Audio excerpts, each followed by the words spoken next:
அட என்னங்க இன்னும் அவங்களுக்கு தெரியாது, ஒரு ப்ராப்பர்ட்டி உங்களால் குயிக்காக வாங்கவும் முடியும், விற்கவும் முடியும். அதுக்கு நீங்கள் ஃபஸ்ட்டு பண்ண வேண்டியது குயிக் ப்ராப்பர்ட்டி ஆப்பை டவுன்லோட் பண்ணணும். ப்ளே ஸ்டோர் அண்ட் ஆப் ஸ்டோரில் ஆப் இருக்குது. குயிக்காக டவுன்லோட் பண்ணி உங்களோட ப்ராப்பர்ட்டிஸை சேல் பண்ணுங்கள். நண்பர்களுக்கு வணக்கம். நான் உங்கள் நண்பன் முருகன். அண்மையில் காஷ்மீரில் துப்பாக்கி சூடு நடந்தது. நீங்கள் எல்லாரும் அந்த செய்தியை கேள்விப்பட்டிருப்பீங்க, பார்த்துருப்பீங்க. அதில் நீ என்ன மதம் அப்படின்னு கேட்டு சுட்டாங்க.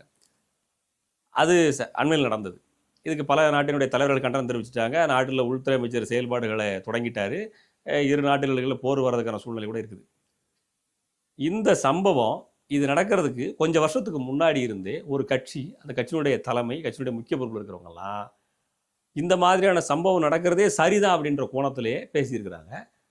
ஆதாரம் இருக்குதா தம்பி அப்படின்னு கேட்டீங்கன்னா இருக்குது. வீடியோ போடுறேன் பாருங்க. இன்னைக்கு காஷ்மீர் பற்றி எரிந்து கொண்டிருக்கிறது. காஷ்மீர் பிரச்சனை குறித்து நீங்க வேற எந்த தலைவர்கிட்ட போய் கருத்து கேட்டாலும் என்ன சொல்லுவாங்க? ஆமா, அது இந்தியாவுக்கு தான் சொந்தம், அது இந்தியாவினுடைய ஒரு அங்கம், அங்கே போராடுறவர்களாம் தீவிரவாதி, இப்படிதான் கருத்து சொல்லுவாங்க. மக்களும் அப்படித்தான் கருத்து சொல்லுவாங்க, ஊடகங்களும் அந்த கருத்தை தான் பரப்பிட்டு இருக்கு, தலைவர்களும் அந்த கருத்தை தான் சொல்லுவாங்க. ஆனால் காஷ்மீருக்கு நேரடியாக பயணம் செய்து காஷ்மீரில் நடப்பது தீவிரவாதம் அல்ல, விடுதலை போராட்டம் என்கிற கருத்தை பதிவு செய்த ஒரே தமிழ் தலைவர் திருமாவளவன் அவர்கள். இந்த துணிச்சல் யாருக்காவது வந்திருக்காங்க? பாதர்வின்னு நினைக்கிறேன். இவருடைய நோக்கம் என்னங்கிறத புரிஞ்சுக்கிடுங்க. அங்கே நடக்கிறது விடுதலை போருங்கிறான், சுதந்திர போருங்கிறாங்க. யாருக்கிட்ட சுதந்திரம் வாங்க போகிறாங்க எனக்கு புரியல. உங்களுக்கு புரிஞ்சிருக்குமா? இந்தியாவிலிருந்து சுதந்திரம் வாங்க நினைக்கிறாங்களாமா. எது காஷ்மீரை தனியாக பிரிச்சுட்டு தனிநாடு கேட்குற அந்தஸ்து, அது சுதந்திர போருங்கிறா. அது அன்னைக்கு ஒரு காலத்தில் தெரியாமல் பேசிட்டாங்க, இப்போ தெளிஞ்சிருப்பாங்க, தெளிவாக இருப்பாங்க. இன்றைக்கி அதான் பேசுகிறாங்க. இன்றைக்கும் அந்த கட்சி, அவர் சார்ந்திருக்கிற விடுதலை சிறுத்தைகள் கட்சி என்ன செய்யுது? எப்படி கொடுக்குது அறிக்கை? உள்துறை அமைச்சகம் தவறாக செயல்பட்டது, கையாளாகாத உள்துறை அமைச்சகம், அது பதவி விலகிடணும் அப்படின்னு பேசுறது தவிர அங்கே நடந்த சம்பவம் தவறுன்னு பேசலை. அங்கே பல உயிர்கள் கொல்லப்பட்ட தவறுன்னு பேசலை. அங்கே நடந்த மத தீவிரவாதம் தவறுன்னு பேசலை. மதத்தின் பேராக மனிதர்கள் கொல்லப்படுறது தவறுன்னு பேசலை. அப்போ அந்த கட்சி எந்த நிலைப்பாட்டில் இத்தனை ஆண்டுகளாக இருக்குது, இனி இருக்க போகுதுன்னு நீங்கள் தெரிஞ்சுக்கிடுங்க. ரொம்ப வருஷமாக இதில் மட்டும் இருக்காங்க, இனிமேல் இப்படி தான் தொடர்வாங்க போல இருக்குவீங்க. ஆனால் ஒரு கூட்டம் சொல்லுது எங்கள் தாய் சிறுத்தை ரொம்ப நல்லவர், அவருக்கு இருக்கிற அரசியல் ஞானம் தெரியுமாங்குது. இந்தியாவிலிருந்து ஒரு பகுதியை பிரித்து தனிநாடு அடைகிற முயற்சி தான் சரின்னு அந்த கட்சியோட முக்கிய பொறுப்பாளர் பேசுகிறான். ஆதாரமாக இருக்குது வீடியோக்களில்.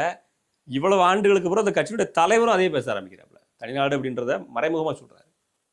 அந்த ஆர்டிக்கிளை நீங்கள் நீக்கி விட்டதான் தப்பு, உள்துறை தவறாக செயல்பட்டுருச்சு அப்படிங்கிறார். பத்திரிகை சந்திப்பில் இப்படி தான் பேட்டி கொடுக்காப்புல.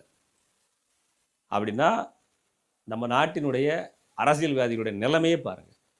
இவங்க பேசுறது சரின்னு ஒரு கூட்டம் ஆமான்னு முட்டு கொடுக்குது. அங்கே நடக்கிற நிலைமை என்னன்னு தெரியாது. ஒரு நாட்டிலேருந்து ஏன்டா இன்னொரு மாநிலத்தை தனிநாடு ஆக்கணும் அப்படின்ற கேள்வியை எந்த ஒரு பத்திரிகையாளருமே கேட்க மாட்டாங்க.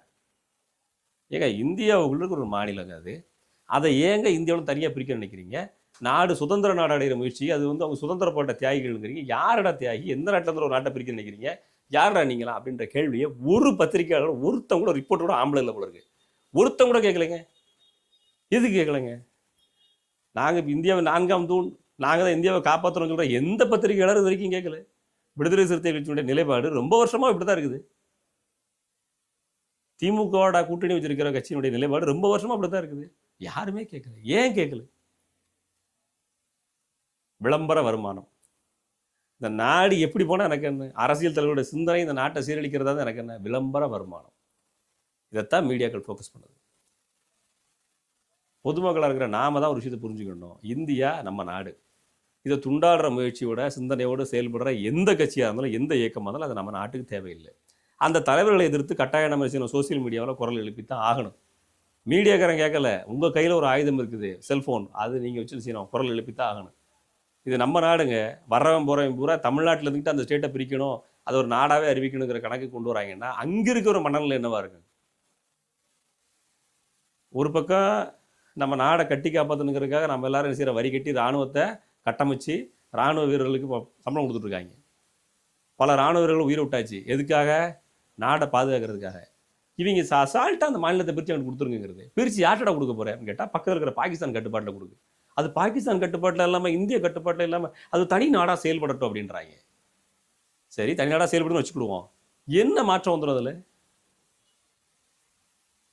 இவங்க விசி கேட்கலாம் கூட்டு போய் அங்கே தலைவராகி விட்டுடலாமா?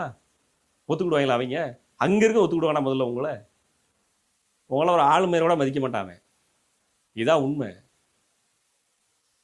என் மனசில் பட்ட விஷயங்களை பேசிட்டேன். இந்த நாடு நல்லா இருக்கணும்னா நாம் முடிவெடுக்கணுங்க. ஏதோ கருத்து பேசுகிறாரு, இவர் நமக்காக நிற்கிறாரு, நம்மளுடைய பிரச்சனைகளை குரல் கொடுக்குறாரு அப்படி நீங்கள் நினச்சிட்டு இருந்தீங்கன்னா அந்த நினைப்பு சரிதான். அப்படின்னா இந்த நாட்டு பாதுகாப்புக்கு ஒரு குரல் கொடுக்கணும். அவர் எதிராக குரல் கொடுக்குறாருன்னா அதுக்கு எதிராக நீங்கள் பேசி தான் ஆகணும். ஏன்னா அந்த நாடு அவருக்கானது மட்டும் இல்லை, அது உங்களுக்கானதும் சேர்த்து தான், நம்முடைய குடும்பத்துக்கானதும் சேர்த்து தான். நாளைக்கு அதை பிரிக்கணும்பாங்க, நாளை கழிச்சு தமிழ்நாட்டை வந்து பிரிக்கணும்பியா, அப்படி அந்த பக்கம் ஒருத்தன் ஆந்திரா தனியாக பிரிச்சுப்போம்பா, ஒருத்தன் பாண்டிச்சேரி தனிநாடாக பிரிக்கணும்பா, ஆளுக்கு ஒன்று பிரிச்சுட்டு போனால் அப்புறம் இந்தியாங்கிறது என்னது? ஒரு கூட்டம் வந்து மண்டே வச்சு அண்டை கொடுக்க வந்துடும். இந்தியாங்கிறது ஒரு நாடு இல்லை தம்பி, அது பல நாடுகளின் கூட்டமைப்பு, அது ஒரு ஒன்றியம் அப்படின்ற. அது என்ன மயிராவனா இருந்துட்டு போகட்டும். இப்போ இந்தியாங்கிற ஒரு கட்டமைப்பு இருக்குதுல்ல, அந்த கட்டமைப்போட தொடரும் அப்படின்றதா என்னோட நிலைப்பாடு.